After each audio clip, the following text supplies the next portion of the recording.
Fala galera, tudo bem com vocês? Professor Tigman para mais um vídeo artigo. Vamos falar sobre o seguinte hoje, hein? O que é melhor para aumentar a flexibilidade?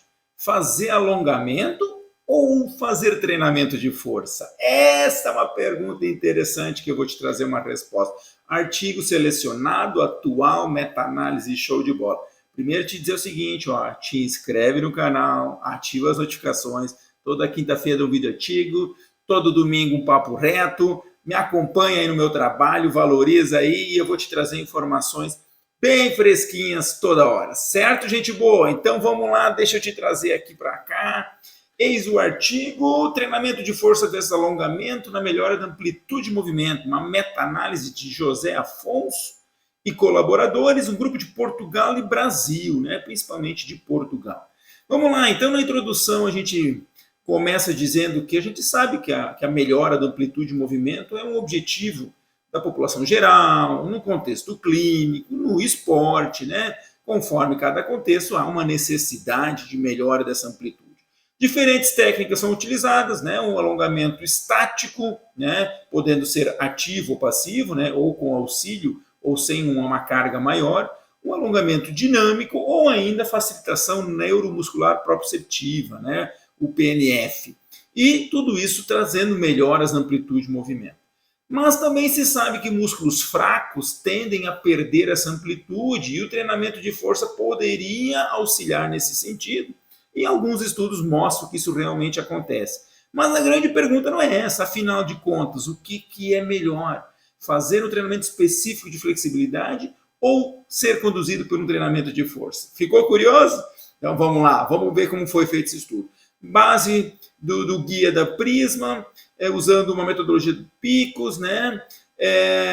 Treinamentos de força supervisionados, onde foi comparado qualquer tipo de estratégia de alongamento com os treinamentos de força tradicional, certo? Então nós temos aí ainda uma avaliação de qualidade pelo ROB2, o efeito de magnitude sendo menor que 0,2 como trivial, de 0,2 a 0,6 como pequeno, e por aí a gente vai, né? Porque não deu mais do que isso. Resultados, está inscrito? Te inscreve no canal e vem comigo. Vamos lá! Resultado, foram conseguidos 11 artigos, né? De todas as seleções, estão aqui os artigos, 11 foram elegíveis, né? Dentro do perfil selecionado, e a partir daí vários desdobramentos foram feitos para se chegar no resultado. Vamos lá então. Primeiro, efeito de magnitude geral, considerando os 11 estudos. Um efeito de magnitude de 0,22, ou seja, entre o trivial e o pequeno, não significativo. Um P maior que 0,05, com um nível de heterogeneidade moderado a alto, né?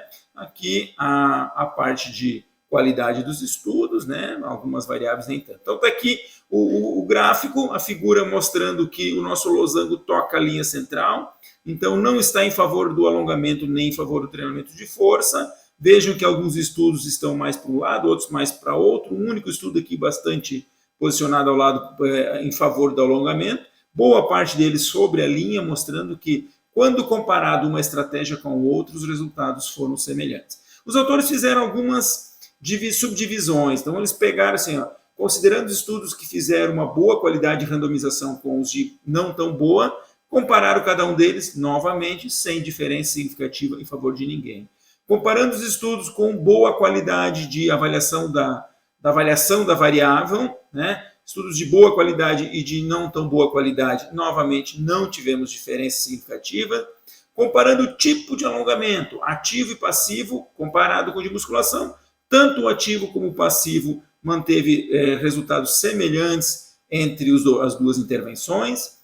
Avaliando apenas a flexão do quadril, né? Isquiotibiais, glúteo, musculatura posterior de coxa, né?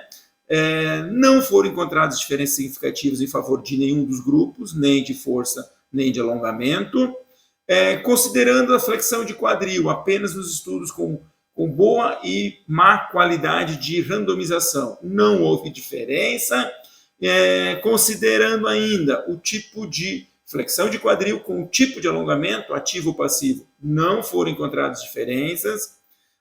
Comparando a extensão do joelho não foram encontradas diferenças, aqui inclusive puxando um pouco mais para o lado da força, mas não foi significativa, portanto, não houve diferença. Então, dentro de todas essas análises, constata-se que não houve diferença entre fazer um alongamento específico, independente da estratégia, independente dos dois exercícios dos grupos musculares avaliados, né, extensores, quadríceps e flexor de quadril, posterior de coxa, né?